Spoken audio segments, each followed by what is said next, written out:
The K. Chapter 18. There was no day or night that passed when I didn't listen for sounds from the sky. Both my sense of touch and my sense of hearing were beginning to make up for my lack of sight. I separated the sounds, and each became different. I grew to know the different cries of the birds that flew by the K, even though I had no idea what any of them were. I made up my own names for them according to the sound of their cries. Only the occasional bleat of the gull gave me a picture of that bird, for I had heard and seen them many times around the seawall in Willemstad. I knew how the breeze sounded when it crossed the sea grape. It fluttered the small leaves. When it went through the palm fronds the storm hadn't ripped away, it made a flapping noise. I knew the rustle of the lizards. Some were still on the island after the storm. I could only guess they'd somehow climbed high into the palms. Otherwise, how could they have lived with water lapping over the entire K? I even knew when Stukat was approaching me. His soft paws on a dried leaf made only a tiny crackle, but I heard it. One mid-morning in early August, I was on the hill near the camp when I heard the far-off drone of an airplane. It was upwind from me, but the sound was very clear. I reached down to feel Stukat. He had heard it too. His body was tense. His head pointed to the sound. I dropped to my knees by the fire, feeling around the edges until I grasped the end of a stick. I drew it back. Timothy had taught me to lay the fire sticks like a wheel so that the fire burned slowly in the center, but always had a few unburned ends on the outside. I tended the fire a half dozen times each day. I spit on the stick until I heard a sizzle. Then I knew there was enough fire or charring on it to light off the base of fried palm fronds beneath the signal fire. I listened again for the drone. Yes, it was still there, closer now. I ran down the hill straight to the signal fire, felt around the palm fronds, and then pushed the stick over them. I blew on it until I heard the crackle of flames. In a few minutes the signal fire was roaring, and I ran to South Beach where I would be able to hear the aircraft without hearing the crackling fire. Standing on South Beach, I listened. The plane was coming closer. I yelled toward the sky, "Here! Down here!" I decided to run back to East Beach to stand near the fire and the new arrangement of rocks that spelled out help. Thinking any moment the plane would dive and I would hear the roar of its engines across the K at low altitude, I stood with Stukat a few feet from the sloshing surf. I waited and waited, but there was no thundering sound from the sky. I could hear nothing but the crackling of the fire, the washing sound of the surf. I ran back to South Beach where I stood very still and listened. The plane had gone. Slowly, I returned to East Beach and sat down in sea grape shade. I put my head down on my arms and sobbed, feeling no shame for what I was doing. There seemed to be no hope of ever leaving the K, yet I knew I could not always live this way. One day I would become ill, or another storm would rage against the island. I could never survive alone.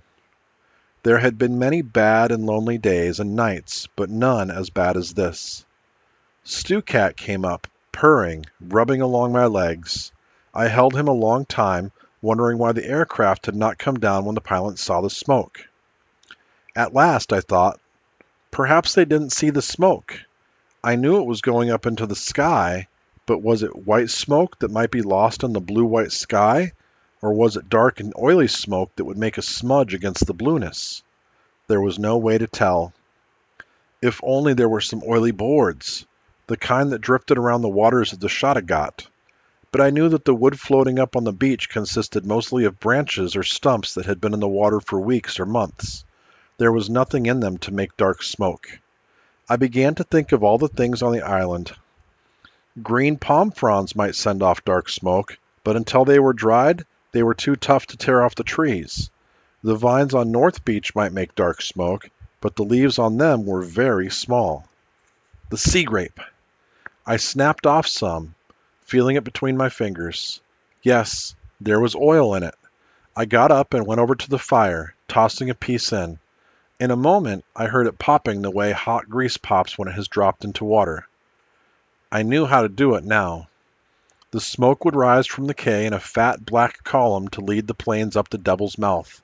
If I'd heard another aircraft, I'd start a fire and then throw bundles of sea grape into it until I was certain a strong signal was going up from the island. Timothy hadn't thought about black smoke. I was sure. That was it. Feeling better now, I walked back up the hill to gather the few palm fronds that were left for a new fire base. I woke up at dawn on the morning of August 20th, 1942, to hear thunder and wondered when the first drops of rain would spatter down on the roof of the shelter. I heard Stu Cat, down near my feet, let off a low growl. I said, "It's only thunder, Stu Cat. We need the water." But as I continued to listen, it did not seem to be thunder. It was a heavy sound, hard and sharp, not rolling. More like an explosion, or a series of explosions. It felt as if the cave were shaking. I got up from the mat, moving out from under the shelter.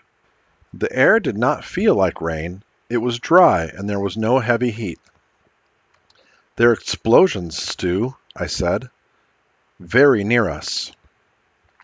Maybe destroyers, I thought. I could not hear any aircraft engines. Maybe destroyers fighting it out with enemy submarines.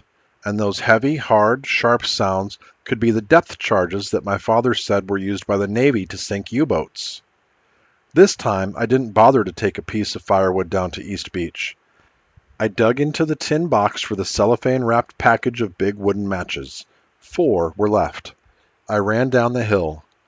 At the signal fire, I searched around for a rock. Finding one, I knelt down by the fire and struck a match against it. Nothing happened. I felt the head of the match. The sulfur had rubbed off. I struck another. It made a popping noise and then went out. I had 2 matches left, and for a moment I didn't know whether to use them or run back up the hill to the campfire. I stopped to listen, feeling sweat trickle down my face.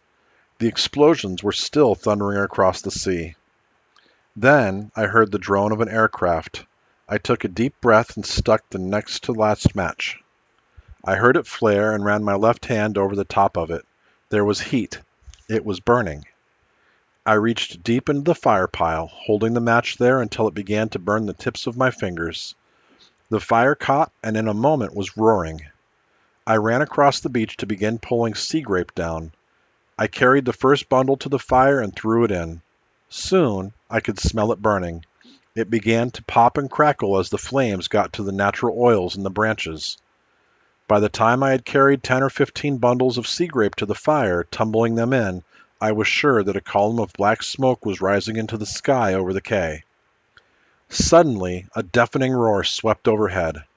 I knew it was an aircraft crossing the quay not much higher than the palms. I could feel the wind from it. Forgetting for a moment, I yelled, "Timothy! They've come!" The aircraft seemed to be making a sharp turn. It roared across the quay again, seeming even lower this time because the rush of wind from it was hot. I could smell exhaust fumes. I yelled, "Down here! Down here!" and waved my arms. The plane made another tight circle, coming back almost directly over me. Its engine was screaming. I shouted at Stu Cat, "We'll be rescued!" But I think he'd gone to hide in the sea grape. This time, however, the aircraft did not circle back. It did not make another low pass over the island. I heard the sound going away. Soon, it had vanished completely.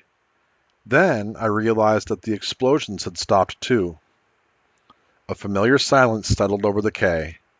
All the strength went out of my body. It was my first real chance of rescue, and maybe there would not be another. The pilot had flown away, perhaps thinking I was just another native fisherman waving at an aircraft.